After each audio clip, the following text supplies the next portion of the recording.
Hi friends, welcome to my channel Vali creations. నేను మీ వలి మీ ముందుకు వచ్చాను సరికొత్త టాపిక్. ఈ రోజు టాపిక్ 10th డిప్లొమా కోర్సెస్. దీంట్లో ఐటీఐ డిప్లొమా ఉంటాయి, పాలిటెక్నిక్ డిప్లొమా, అన్ని డిప్లొమాస్ కలిపేసి ఒక ఓవరాల్ కామన్ సబ్జెక్ట్స్ ఇచ్చానండి.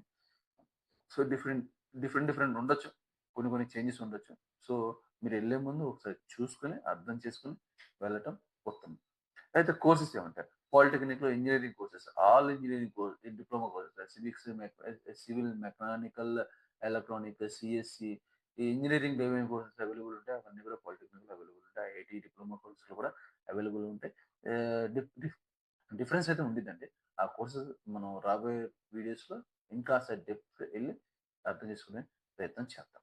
ఆ తర్వాత hotel management course. Hotel management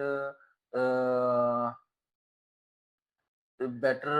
నేను ఎప్పుడు సజెస్ట్ చేస్తానంటే ఒక డిగ్రీలో హోటల్ మేనేజ్ తీసుకుంటే మంచిది. లేదు, మన ఫ్యామిలీ బ్యాక్గ్రౌండ్ బాగాలేదు, నేను లైఫ్లో సెటిల్ అవ్వాలి అనుకున్న వాళ్ళు ఇంటర్మీడియట్లో కూడా హోటల్ మేనేజ్మెంట్ కోర్సెస్ తీసుకోవచ్చు. ఐఐటి డిప్లొమా కోర్సెస్లో హోటల్ మేనేజ్మెంట్ కోర్స్ కూడా అవైలబుల్గా ఉన్నాయి. దాంట్లో ఒక బుక్ కూడా నేను రాస్తున్నాను. కంప్యూటర్ అప్లికేషన్స్ కూడా అంటే సిఎస్సి, మెకానికల్ డిప్లొమా, ఈ కోర్సెస్ అవైలబుల్గా ఉన్నాయి. సో కెరీర్ ఏంటి? పాలిటెక్నిక్ ఇంజనీరింగ్ కంప్లీట్ చేసుకుంటే ఇంజనీరింగ్ స్ట్రీమ్స్ లో డిఫరెంట్ జాబ్స్ ఉంటాయి. హోటల్ మేనేజ్మెంట్ కంప్లీట్ చేసుకుంటే హోటల్ మేనేజ్మెంట్ జాబ్స్ ఉంటాయి. Hotel management front office, reception, ఇలాంటి జాబ్స్ ఉంటాయి. పాలిటెక్నిక్ డిప్లొమా కంప్లీట్ చేసుకుంటే అంటే నువ్వు దాంట్లో ఏ మెకానికల్ ఇంజనీర్, వెల్డర్, ఏదైతే కోర్స్ నేర్చుకున్నా ఆ కోర్సెస్ అవకాశాలు మీకు ఉంటాయి. Skill basis courses. Skill base courses రాబోయే తరానికి వెనుముక్క. తరానికే వెన్నుముక్క స్కిల్ కోర్సెస్. నువ్వు ఎంత పెద్ద చదువు చదువుకున్నా నీకు ఏం స్కిల్ వచ్చు అన్నది అందరు అడుగుతారు. అదే రాబోయే రోజుల్లో క్వశ్చన్ మార్క్. క్వశ్చన్ కూడా అడగచ్చు. ఏ స్కిల్ వచ్చా నీకు? ఏతో నువ్వు మాట్లాడగలుగుతావా? ఏతో నీ పని చేయించుకోగలుగుతావా? అది కూడా అడగచ్చు. సో అది కూడా అవకాశం ఉందన్నమాట. స్కిల్ బేసిస్ కోర్సెస్ ఏంటి? చాలా ఉన్నాయండి. చాలా అంటే చాలా ఉన్నాయి. నేను కొన్ని మాత్రమే తీసుకున్నాను. విచ్ ఇస్ ఇన్ డిమాండ్‌లో ఉండేవి, నీకు తెలిసేవి, నువ్వు చెప్పగలిగేవి, నువ్వు చేయగలిగేవి కోర్సెస్ అవైలబుల్‌గా ఉన్నాయి. Such as animation. యానిమేషన్ అంటే టామ్ అండ్ జెర్రీ వీడియోస్ చూస్తుంటావు. లేకపోతే అవన్నీ కూడా యానిమేటెడ్ వీడియోస్. సో ఈ మధ్య కాలంలో animated videos just like that చేసుకోవచ్చు. కానీ స్కిల్ ఆల్వేస్ డిమాండ్‌లో ఉండిద్ది. నేర్చుకోవచ్చు. దాని మీద work. Graphical design, digital marketing, ఏదైనా ప్రోడక్ట్‌ని మార్కెట్ చేయాలంటే బేసిక్ ఫండమెంటల్స్ ఏంటి? అంటే సార్ భయ్యా ఇన్‌స్టాగ్రామ్‌లో నేను 200 పే చేస్తే అదొచ్చేస్తుందంటే సో అది అంతవరకు ఓకే. అదే గనుక ఒక కంపెనీ బ్రాండింగ్ చేస్తుంటే ఎలా చేస్తారు? ఒక పొలిటికల్ పార్టీ బ్రాండింగ్ చేస్తుంటే ఎలా చేస్తారు? సో దాని గురించి స్టడీ చేసి దాని తగ్గట్టు నువ్వు ప్లాన్ చేసే కోర్సెస్ ఉంటాయి. అది నిజం అది. చాలా డెప్త్. పై కనిపించినంత ఈజీ ఉండదు. నువ్వు పై కనిపించంగానే కానీ నువ్వు లోపల దిగిన తర్వాత తెలిసిద్ది అసలు దానిలో డెప్త్ ఎంత ఉన్నదనేది. అందరూ చెప్తారు సింపుల్ భయ్యా ఒక రోజుల్లో నేర్చుకొని రెండో రోజుల్లో స్టార్ట్ చేసేది అంటారు. Highly impossible. ఏవి అలాంటివి ఉండవు.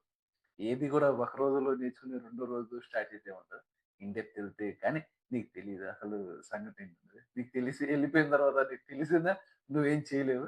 అంటే నువ్వు అప్పటికి లోతు లోతుకి వెళ్ళిపోయి ఉంటావు. సో బేసికల్ ఏంటంటే రీసెర్చ్ చేయకుండా దిగకపోవడం మంచిది. ఆ తర్వాత కలనరీ అంటే హోటల్ మేనేజ్మెంట్‌లో ప్రొడక్షన్ ఒక పార్ట్. ప్రొడక్షన్‌లో మల్టిపుల్ ఆప్షన్స్ ఉంటాయి. కిచెన్ ఆప్షన్స్ ఉంటాయి. బేకరీ ఆప్షన్స్ ఉంటాయి. సో అలాంటి కోర్సెస్ కూడా అంటే ఏదైనా ఒక కోర్స్ నేర్చుకోవచ్చు. బేకరీలో ఒక కోర్స్ బేకరీ కోర్స్. బేకరీలో పేస్ట్రీ ఉండిద్ది. ఆహ్, ఆహ్, బ్రెడ్ సెక్షన్స్ ఉంటాయి. కేక్ సెక్షన్స్ అంటే పేస్ట్రీస్ అంటారు దాన్ని. సో దాంట్లో ఏదైనా ఒక సెక్షన్ నేర్చుకోవచ్చు. లేదా 2 కలిపి నేర్చుకోవచ్చు. సో అది నేర్చుకొని నువ్వు ఓన్‌గా బేకరీ పెట్టుకోవచ్చు. ఆన్‌లైన్‌లో చాక్లేట్ కోర్స్ నేర్చుకొని కూడా నువ్వు మ్యానుఫ్యాక్చరింగ్ అంటే chocolate preparing, chocolate gifting, photography. ఆహ్, ఈ మధ్య కాలం ఏమైందంటే అందరూ ఫోను తీసుకొని ఫోటోగ్రఫీ అంటారు. యెస్. ఫోటో ఎలా తీయాలి? అందరూ తీస్తారు ఫోటో. నేను కూడా కెమెరా పెట్టిన నాకు వస్తదో రాట్లేదో తెలియట్లేదు. చూద్దాం తర్వాత. సో, అంటే ఒక ఫోటోని అందంగా ఎలా తీయాలి? సబ్జెక్ట్‌ని ఎలా ఫోకస్ చేయాలి? దాన్ని ఎలాగా మనకు అనువుగా మార్చాలి. అది మేజర్ ఎజెండా. సో, అలాంటివి ఏంటి కార్పెంటర్, కార్పెంటర్ ఎవర్ గ్రీన్ ఫర్నిచర్సే కాదు. ఆహ్, కార్పెంటర్ అంటే ఓన్లీ ఫర్నిచరే కాదండి. కార్పెంటర్ అంటే డిజైనర్స్ కూడా ఉంటాయి. షో పీసెస్ ఉంటాయి. కార్పెంటర్ ఒక పెద్ద ఓషన్. సో, నువ్వు వెళ్తే గనక బావుండేది. చాలా బావుండేది. చేసుకోవచ్చు. సో, ఇవన్నీ కోర్సెస్ అవైలబుల్ ఉంటాయి. అయితే ఈ కోర్సెస్ నేర్చుకొని, అది బేస్ చేసుకొని నీ కెరియర్ డిజైన్ చేసుకోవచ్చు. యానిమేషన్ కోర్స్ నేర్చుకుంటే యానిమేషన్ జాబ్స్ ఉంటాయి. గ్రాఫిక్ డిజైన్ నేర్చుకుంటే గ్రాఫిక్ డిజైన్ జాబ్స్ ఉంటాయి. Digital marketing, culinary arts, photography, carpenter, beautician, Tally, web designing, తర్వాత ఇంకా చాలా కోర్సెస్ ఉన్నాయి. ఏంటది ఫ్యాషన్ డిజైనింగ్ ఉంది. ఆ తర్వాత ఎలక్ట్రీషియన్ ఉంది. అంటే సో, చాలా కోర్సెస్ అవైలబుల్ ఉన్నాయి. నీ నీకు నచ్చింది చూస్ చేసుకొని దాంట్లో రాణించుకొని స్కిల్ నేర్చుకొని నీ ఓన్ బిజినెస్ పెట్టుకో. లేదంటే ఏదైనా ఫర్మ్‌లో జాయిన్ అవ్వు. అంటే ఏదైనా మంచి ఆర్గనైజేషన్‌లో జాయిన్ అయ్యి మంచిగా డబ్బులు సంపాదించే అవకాశం నీకుంది. చేయండి. షేర్ చేయండి. మీ ఫ్రెండ్స్ ఎవరైనా అవసరం ఉంటే డెఫినిట్‌గా షేర్ చేయండి. Thank you for watching. Myself Kalesha signing of.